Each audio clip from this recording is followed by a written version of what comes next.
Philip Forgit is here, a most interesting gentleman. This guy, the name will sound familiar to you because he's been here before. Because you ran for office, didn't you? Correct, I did. And he's a most interesting guy. I mean, a military guy, a filmmaker, a teacher. We could go on and on and on. But I want to get this from the very beginning because we only have him here for a limited amount of time. But I think we'll have him back. All right? And so you'll get to hear more. You might have some questions, but I think you're going to enjoy this. It's a documentary about Iraq. But it's more, we're going to flesh it out. But just for our purposes, where are you from originally? I'm originally from Orlando, Florida, but I moved to Williamsburg, Virginia back in 1985. Went to the College of William & Mary and just never left. I went there to study history, and it's just a great place for that. Yorktown, Williamsburg, Jamestown. Good place to live. That's right. I great came place here, to live. you know, and that me, it's just like when somebody picks a religion. If you're born here and say it's great, it's one thing. But if you actually have been all over the place like me and Philip, and then you decide to come here because you just love it, what more can there be? What more can you do? It's a great town. Now, what happened after that? What'd you do after that? After William & Mary.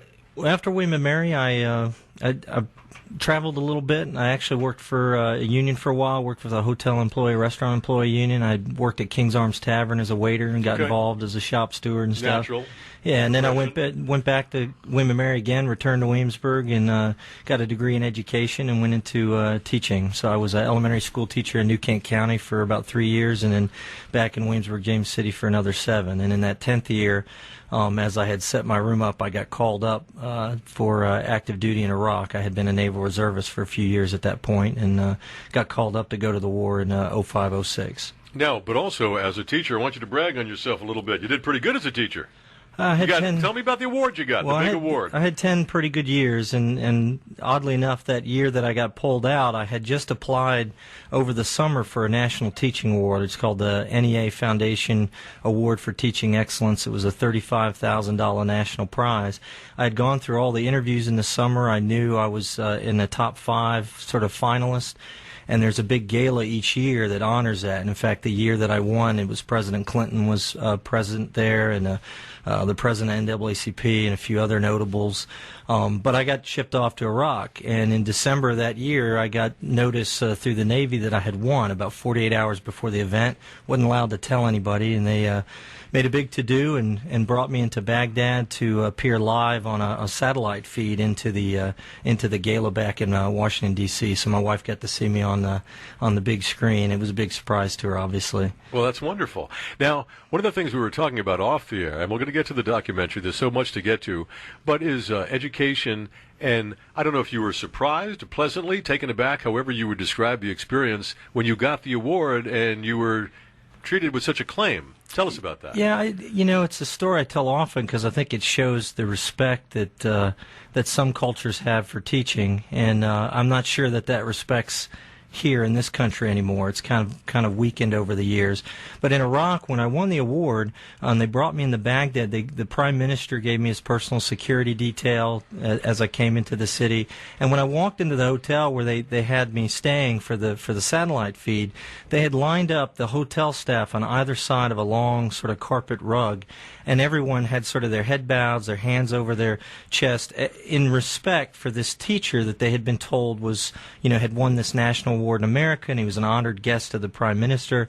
And it really took your breath away as a teacher to be in that moment, to get that kind of honor and respect from people. And everywhere I went in the country, both during the war and then when I came back and shot footage for this documentary, when you talk about teachers, there's just respect there. I mean, they have the ultimate authority in that classroom, and it's a revered position in the culture. Are you old enough to remember when it was like that here?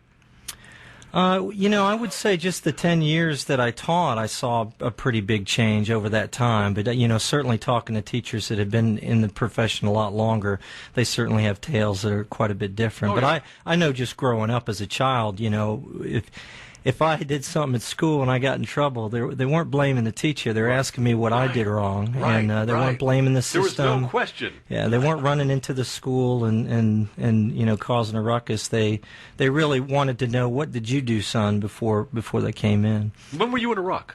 I was in Iraq fall of 2005 through the end of the summer 2006. And what was your rank? At the time, I was E5, was Intel Specialist, second class, petty officer in the Navy. And what did you expect, and how was it different? I didn't know quite what to expect. You just don't know as you head over. I've been through a lot of training, and so you kind of got off the plane, and it's very hot. Kind of like Vegas, so just sort of a hot, dry heat, and it was just a very different culture. But the job that I had. I was able to really interact with a lot of Iraqi soldiers and sort of immerse myself in the culture and get to know them. I sort of lived and ate among them and worked with their groups. So, I ate in their galleys and went on their convoys. And so I really got to learn a lot about Iraq. And, it's an odd thing to say about war, but, other than, marriage or children, it was probably the most significant experience, in my life, the most challenging, and rewarding and exciting in some ways too, despite all that was going on at the time. Now, when do you start thinking about making a documentary? What the tone of the documentary will be? When do you start thinking about that? Well, I'll be honest with you. When I applied for the National Teaching Award, and you might remember this, I had a science character that I did in Williamsburg called Tectonic Text, and we had made sort of charitably a B movie, maybe a C+ movie. And the reason I had applied for the award is I thought, well, I'll come back and make a A- or a B+ movie. And right. But then when I got to Iraq and, working with the soldiers I was working with and the families and the people that I dealt with, I thought, it would be nice to shed some light on Iraq. And I was really disappointed with the role of the press and the print media just in the build-up to the war. I thought that they had failed the country in terms of sort of laying out what was happening as we moved into war. And then during the war, I really thought that there really was such a focus, as there should be, on body counts and casualties and that type of thing. But there really wasn't a lot of information about the country itself. I don't think most Americans could tell you the difference between a Shia and a Sunni, if they knew who Muqtada al-Sadr was or the Mahdi militia. I mean, these are names that are very foreign. And as much time as we've spent there, the fact that there is so little knowledge of the country, the reasons we were there, the reasons we stayed, the culture of the country, I just thought that was a real problem. And I thought that by perhaps creating a documentary, I could shed some light on the country, but more importantly, the people, and in some respects, on our servicemen that are over there in these types of situations. Now, people are tuning in and tuning out all the time, and so just for those who can't listen for the rest of this hour, the film is called Lions of Babylon, A Soldier's Story, and when will we be able to see it? Well, it's going to premiere on Veterans Day, which I think is very appropriate, and it's going to be at the Kimball Theater on Duke of Gloucester Street in Colonial Williamsburg. It's free to military in uniform. Tickets for adults are $7.50, children and seniors are $6.50. So we really like to have a great turnout. It's also a benefit for the College of William & Mary School of Education. I graduated from there and alumni there, and we're just hoping to help them out a little bit as well. And now, what are you going to do? Are you going to have what are you going to do after it? It's going to be a question and answer period, or yeah, we'll have actually the star of the movie, or star, if you will, the principal character, a man named Captain Dan DeGott. He's now a major, but he was a captain in the movie, and he's with Bravo 214, an Army Cav unit. They were a striker brigade that was in the town of Saba Bor, where I was shooting the film, and he'll be there after the film, along with myself and a few others, to answer questions from the audience following the film. Whenever we hear these place names like Sab el Bor and all that kind of stuff, I always wonder, like New Kent County, we know what it means. New York, we know what it means. Do we know what that means? Do you know what that means? I don't right now. I wonder. You know what I mean? Yeah. For all we know, it means short pump. But Saba Bor was a small town, probably about just a little bit larger than Williamsburg, Virginia. It's about 50,000 people. But just 2 years before I filmed there, it had been an open-air morgue. There were only a few thousand people left in the town. It being an open-air what? Open-air morgue. Okay. It had been the site of a lot of fighting between Sunni and Shia.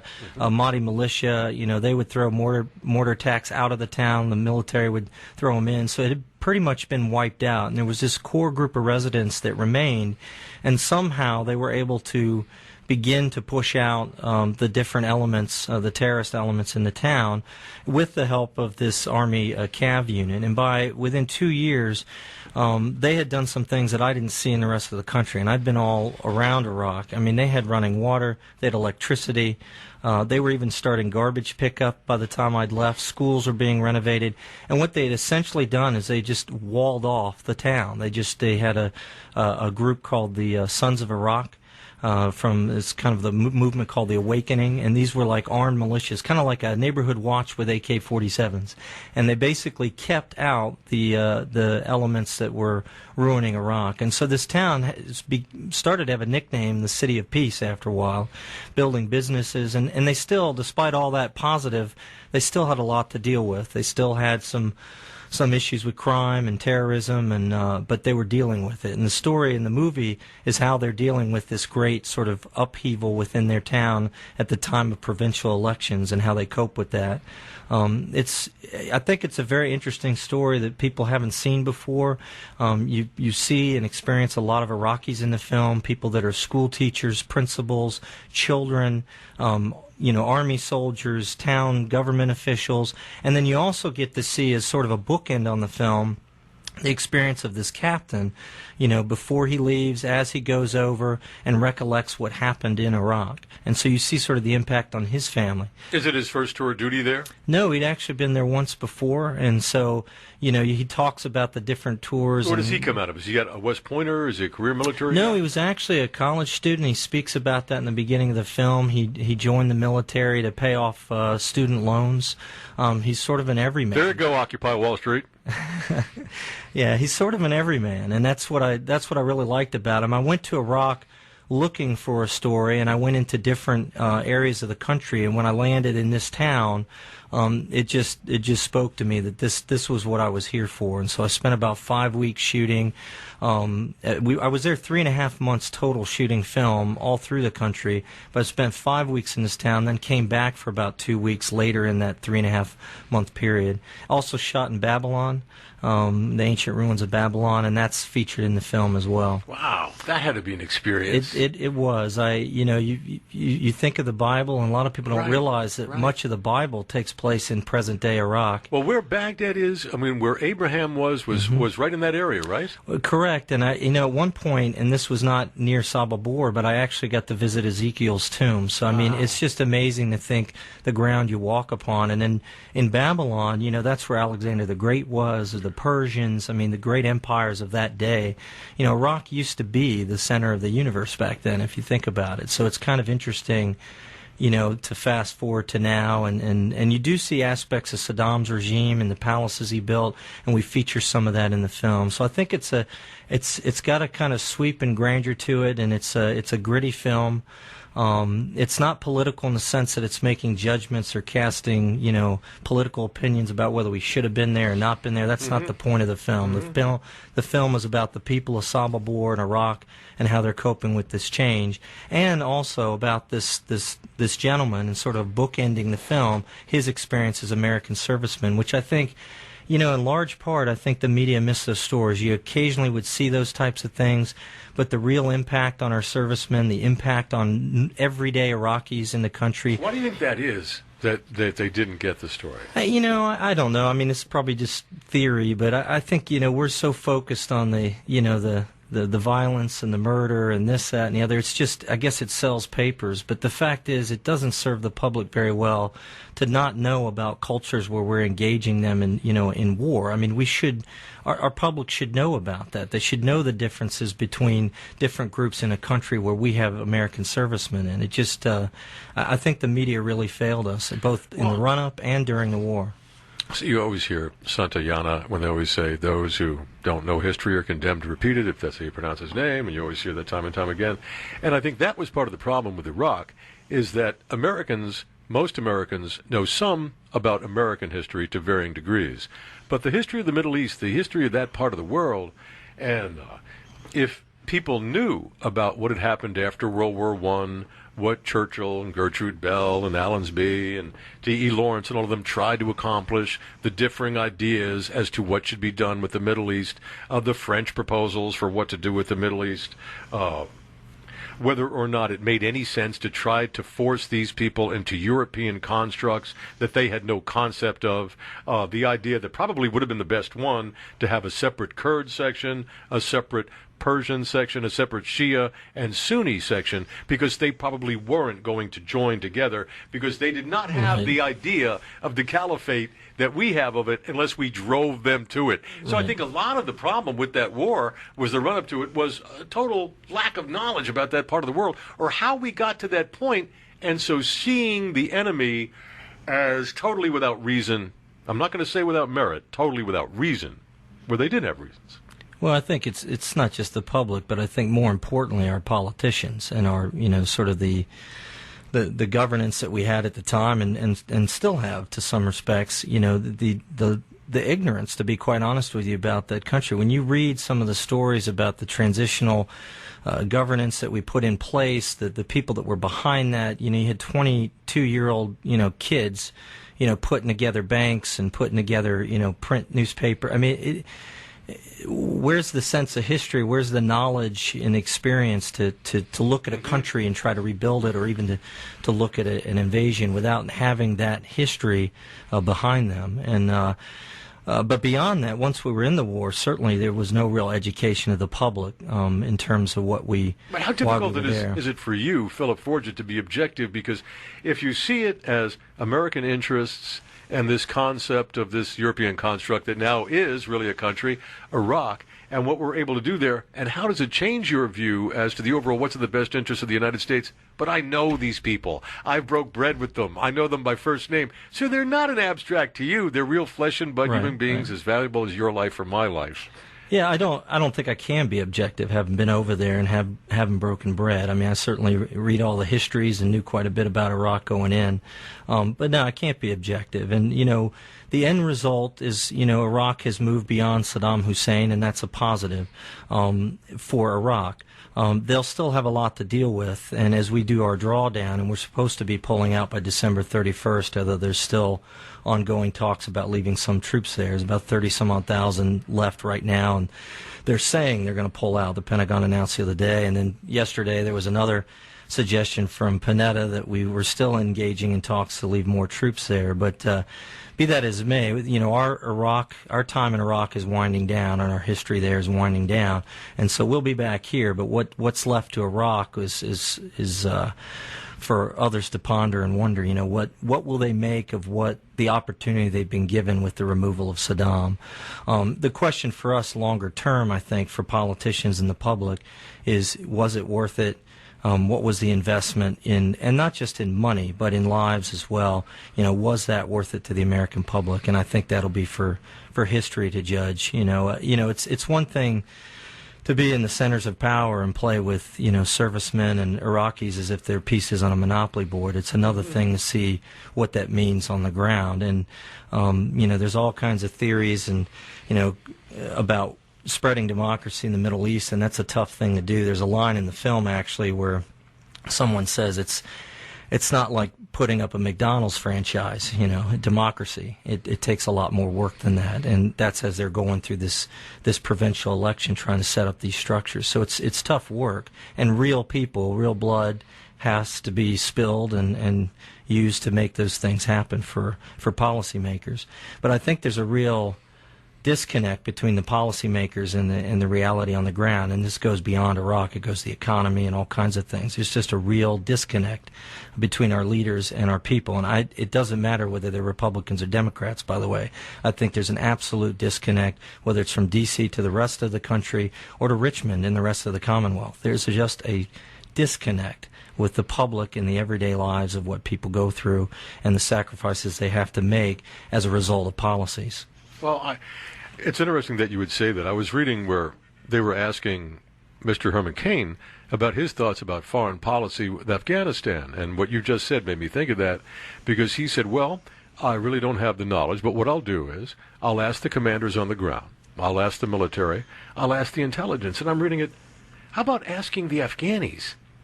Are you going to ask them? Like, what do they want? And I'm not saying there's any consensus, and it's very difficult.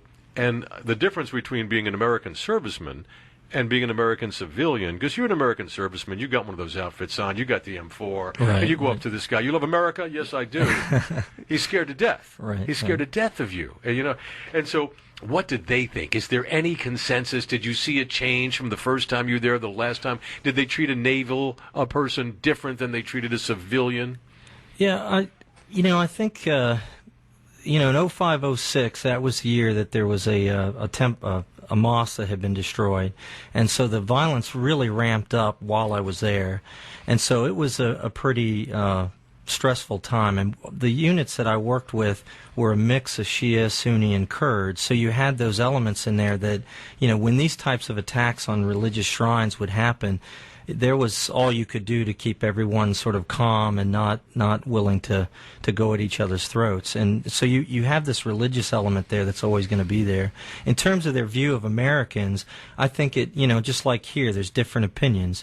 There was in the military, there was quite a moderate element, for lack of a better word, and they were more supportive. But obviously they're getting equipment, they're getting uniforms, they're getting, all kinds of supplies from the Americans. So how much of that was genuine, I don't know. But I would tend to, from the folks that I knew, I thought it was a fairly genuine sentiment that, we like the Americans and we appreciate the opportunity to have, we got Saddam out. But I would say, even though they would express that gratitude, they'd also say, but at some point we want you to leave. At some point it's our country and we need you to leave. So we appreciate the assistance, but we want you out. Now certainly there was other elements in the country that were more vocal, and even in the film, in fact, I think you might even have an audio clip of it. There's a gentleman in the movie he's simply playing in a bar or cafe dominoes, and he stands up and starts to talk about how we should just get out of here. The angry man in the cafe? Yeah, the angry man in the cafe. Let's hear it. On one of my last security details, I'm reminded that we are outsiders and that hope doesn't relieve hunger.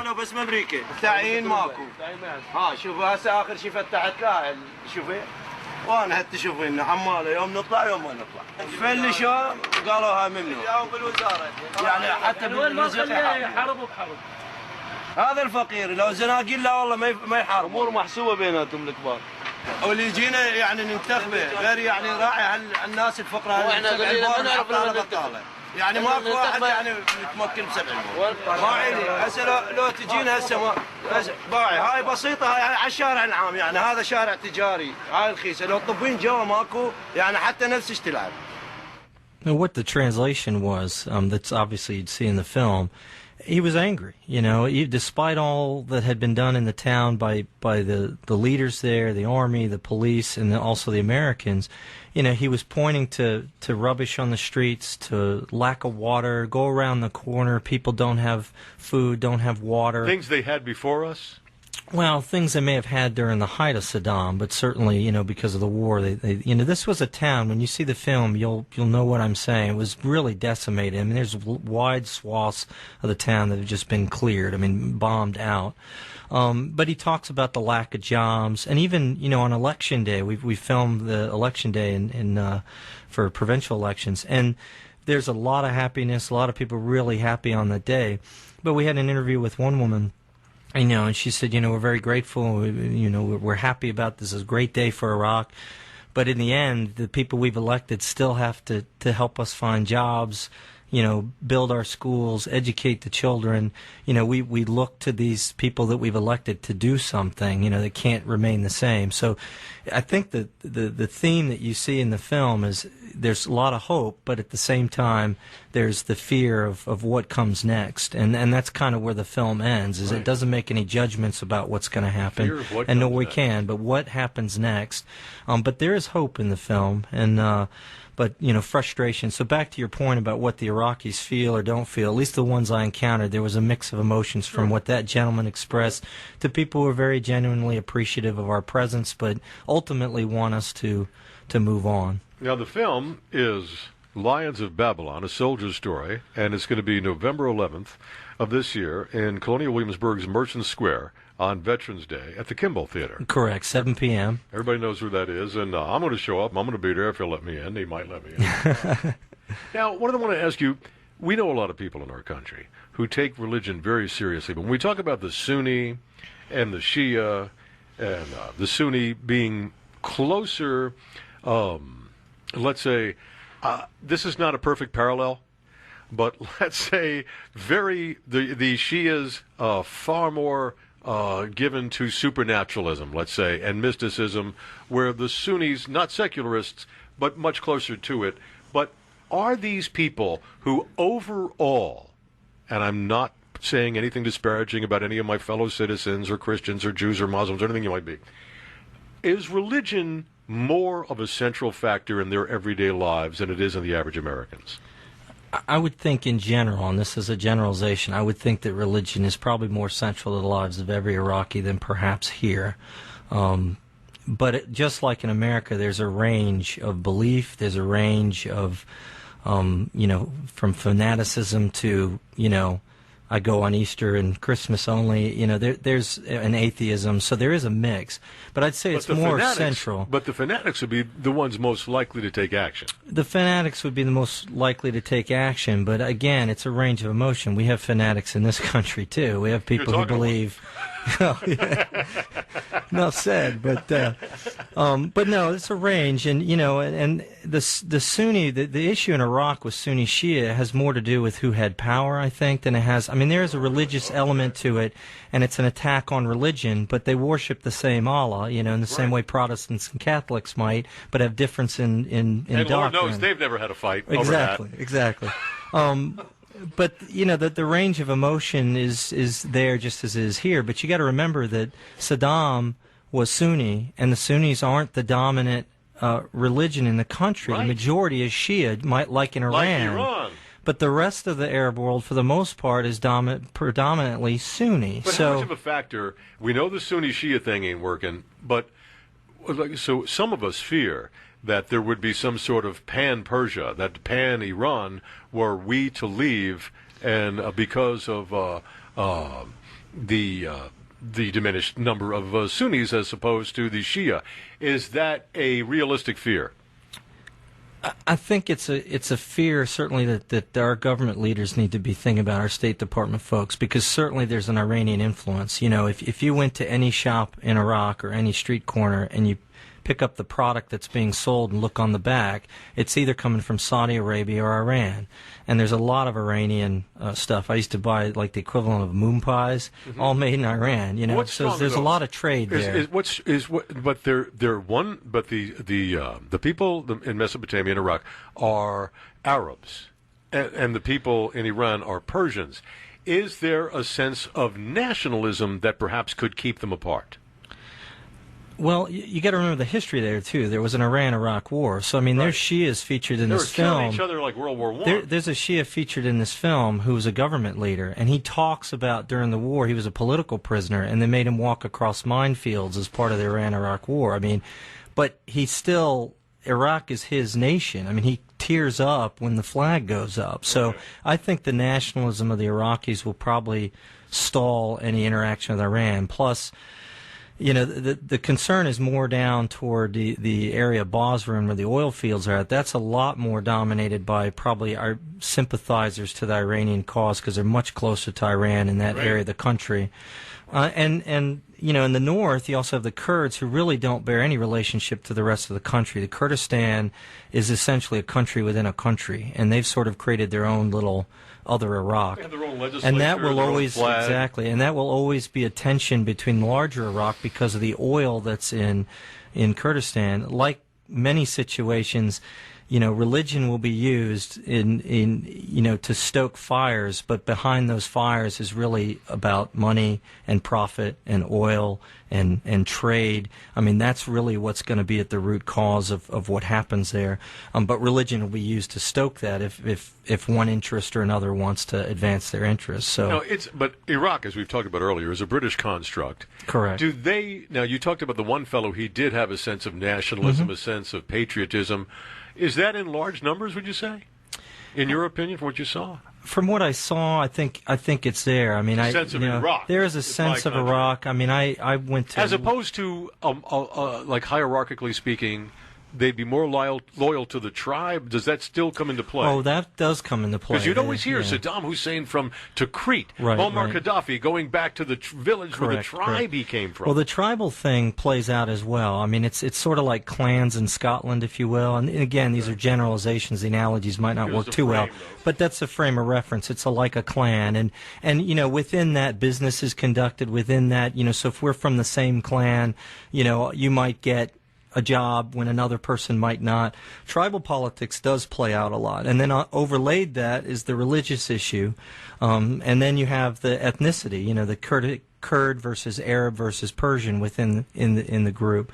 So there's a lot of layers and context to Iraq, and again, I think that's some of the problem with the coverage during the war and the run up to it is that those layers of context were not understood by our government, and I don't think the American people were ever served well with press reports trying to expose them to what were the challenges there. What a perfect point to mention from the book I read a couple of years ago, Churchill's Folly, where Winston Churchill said that the biggest mistake he ever made was putting a British army in the middle of Mesopotamia for all the reasons that Philip Forgit just outlined for us. What a complex situation it is.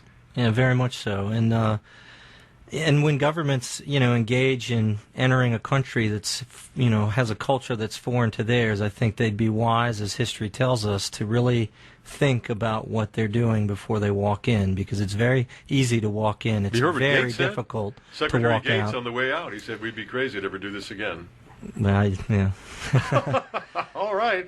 Now, the movie is called Lions of Babylon, a soldier's story, and it's going to be November 11th, 2011, Merchant Square, Kimball Theater. Now, what is the Lions of Babylon? There must be some historical context to that. What is that? Well, there's a Lion of Babylon. It's a kind of a statue, if you will. It was brought back to Babylon, to ancient Babylon, as a war prize. And in fact, the origins of it are quite sort of unknown. There's a lot of speculation about what it is, but it's a kind of a solid structure. There's a lion, and he's sort of pouncing on what appears to be a human, but it's a very modern, almost like a modern art type of sculpture, so it's hard to define.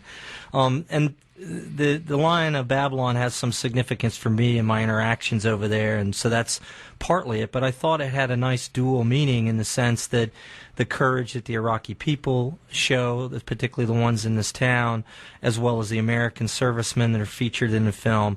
I mean, it takes some amount of courage, and Babylon, you know, obviously a moniker for Iraq. So I thought it played on a couple of levels, personal level as well as sort of representing the film. And then a soldier story is there to sort of describe what you're going to get. And this Captain Dan Degati is the storyteller, the gentleman whose voice you heard, the English voice was Captain Dan Degati. So he's a narrator throughout the film, and bookends the film with training that he's doing in California. Ironically, he's training his old B-214 unit that he was once the commander of in California as they get ready to go back for their third tour duty in Iraq. So it was just a change of pace. Last time we talked about this film, I had just come back from Iraq, and then I went to California and shot footage of Degati with his old group, which I thought was just very fitting. And here's his old unit getting ready to go again for a third time. And in fact, I believe we have a couple of clips from his soldiers discussing sort of their feelings as they get ready to head over to Iraq. Here it is. Even among the soldiers I'm training, there is a wide range of hopes and concerns for Sababor and for the country. My biggest worry that's going to happen to that city is that all the hard work that we put into it can go to wayside with one IA brigade coming in and not really caring about the security. Because that was what the people love the most. They could go to bed at night without worrying if the Americans were going to kick in their door or if somebody was going to come into their house and steal from them. They knew they were secure and safe. My greatest fear would be that the ethnic groups would resume fighting again without the security. So the Iraqi police, the Iraqi army, the local leaders in the city, they need to step up, and they need to keep the city secure so that people can live normal lives. I hope for the country of Iraq, you know, can maintain some of the security we helped set up for them. I hope the government takes, and I hope they just run with it. It'd be a real shame if we, you know, went over there since, you know, 2003, and all these guys have gone over there, have been getting killed. You know, it'd be just a huge waste. Lions of Babylon, a soldier's story. November 11th, 2011, Colonial Williamsburg, Merchant Square. And we have the filmmaker right here, Philip Forgit, who's been here before, and he'll be here again to promote this. Now, what do you hope to accomplish? I mean, is this going to get on NPR? Are you going to try to get it on home box office? Where do you go from there, from the Kimball Theater in Merchant Square? Where do you go from there? Right now, we're trying to get a distribution deal, and my hope is to get on PBS, and if not PBS, I'm actually pursuing some interest from Fox and Current TV as well. And but my hope is I'm not going to make any money off this deal. I've invested that entire NEA Foundation award into the film, plus another grant I got, and a lot of my own personal money to make this happen. Okay. I was a history major at William & Mary, and my theory is that I wanted this moment in time in this town and this story of this American serviceman sort of recorded for history's sake.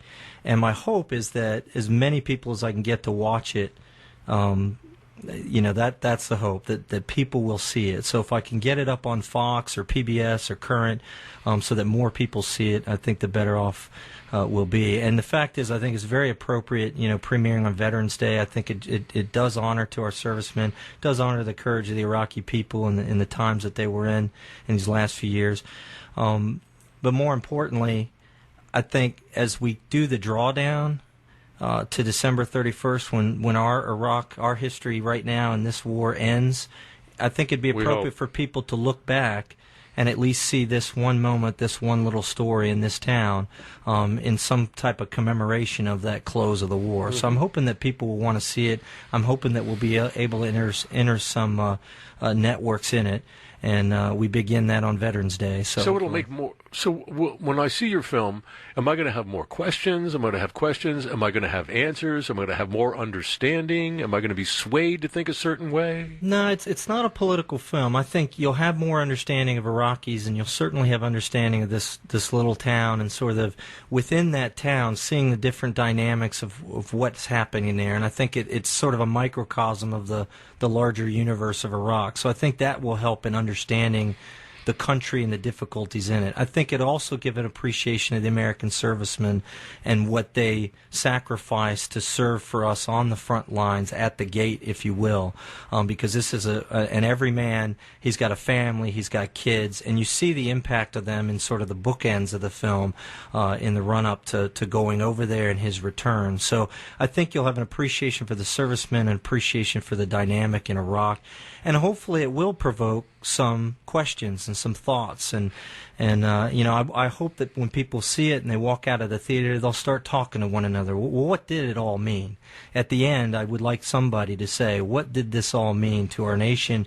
Yeah. Was it all worth it? The film doesn't answer that. In fact, at the very end of the film, the captain speaks to that. He doesn't know what's going to happen, and I think that's just a fair assessment of what's happened in Iraq. Great art doesn't always make it easy for you.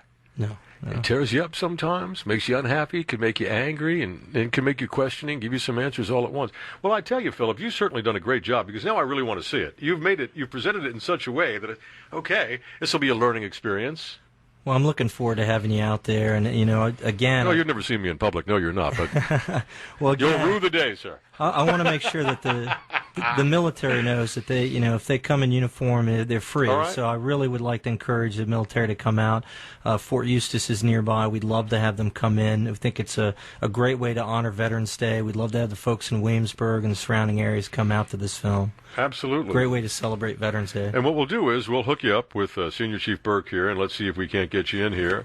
Do a few live lines for us at least, and perhaps if you think we need it, we'll getting a little closer. I'll be back from vacation that week leading up to it. Maybe get Philip back in if you want to come back for an hour. I'd be happy to come back. Yeah, come back and just talk about it. And the next time we could take a whole bunch of phone calls about it, and I think that'll be an interesting thing to do. I think that would be good. Now, once again, it's going to be November 11th at is it Kimball or Kimball? I've lived in Williamsburg for 35 years. The Kimball Theater. It's the old Williamsburg Theater. It was renovated a few years ago. It's called the Kimball now, Kimball Theater, and but it's right on Merchant Square. Right. It's a beautiful area to walk around in. 7 p.m.